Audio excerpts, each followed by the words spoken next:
Good morning, everyone. Good morning. Good morning. You could feel the emotion in this room, the pain, the anguish of the individuals who, through no fault of their own, were in the wrong place at the wrong time, and now have become part of an army of individuals, the family members, the mothers, and others, the advocates, the champions. And I'm so proud to receive their support here today, the people who are literally on the streets, trying to help communities be safer, be stronger, and give our children a better path. So I want to thank the leadership team behind me. They're extraordinary. Congressman Adriano Espaillat has been a voice of reason for this community for a long time. And Congressman couldn't get it done in Washington. We're observing the 1-year anniversary this week of when I took the action to ban ghost guns in the state of New York. Yes. And to Congressman Jamal Bowman, who has a unique perspective of having been an educator, a principal, a teacher, who knows the insanity of what Lee Zeldin proposed over this weekend. And that is, there's just not enough guns out there, according to Lee. 400 million guns in this country is just not enough. He wants to arm all of our teachers and have guns in our classroom where our children are supposed to be learning. So I am angry about this. The people behind me are stunned by this.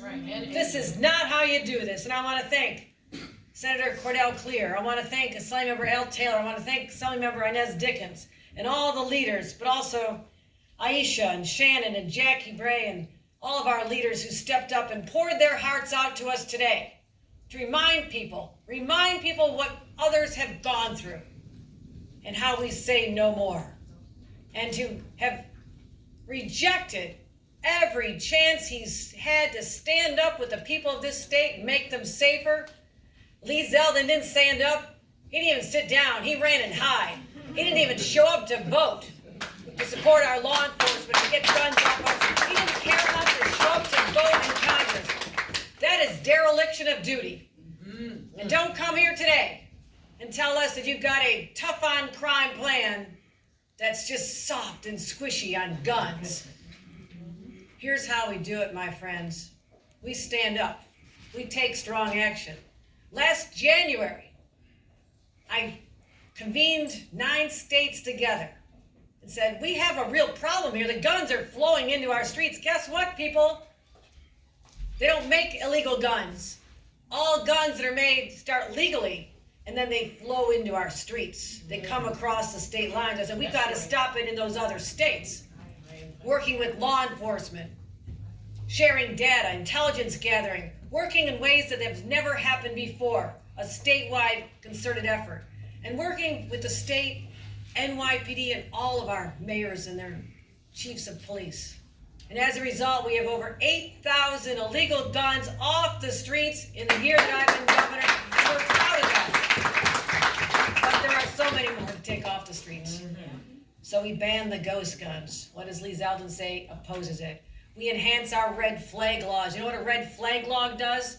It says that person has indicated they could do harm to themselves or others, or shoot up a school or a workplace or a post office. And we have that sign right now, whether it's on social media or something they said. And because of the action I took last spring, we now have the ability to protect ourselves and go get the guns from that person before they turn those guns on us. That's what a red flag law does. Lee Zeldin opposed it. He even posed. And it's hard to still think about this when I had to receive the message that there had been a massacre in a grocery store 10 minutes from where I live in the city of Buffalo, New York. My neighbors, 10 good people, just out shopping, were gunned down by a white supremacist radicalized on social media. And what did he have the ability to do? Because of the laws that exist at the time, he walked in and bought an AR-15 to celebrate his 18th birthday. I said no more. That's insanity. We ban that. No longer can you be under the age of 20 and be able to buy one of these weapons. In fact, they need to be banned outright. But Lee Zeldin opposed stopping teenagers from buying military-style assault weapons.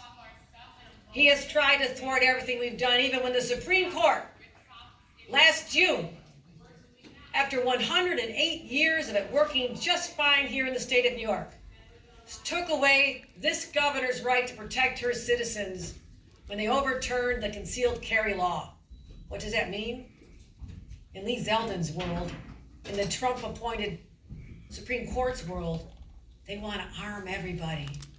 Guns on our streets and in Times Square and our parks and on our subways and our schools and our churches and our synagogues.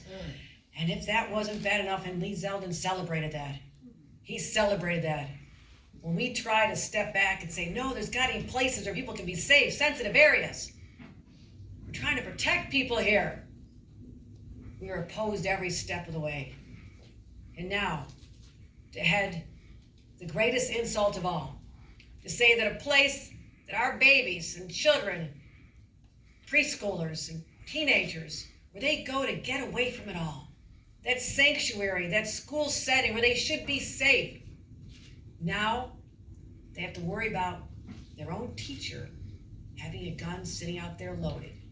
Well, once you tell people you're going to do that, Lee Zeldin, guess who now knows they can walk into a school, get past the metal detectors, because they know there's a gun waiting for them that they can just take in a classroom. That is the definition of insanity. That's what you get with Lee Zeldin, and it has to stop now. That's right.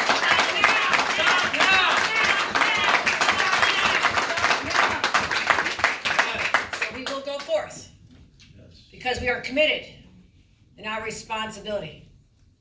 So no other families have to endure the pain that you see here. And I'm committed.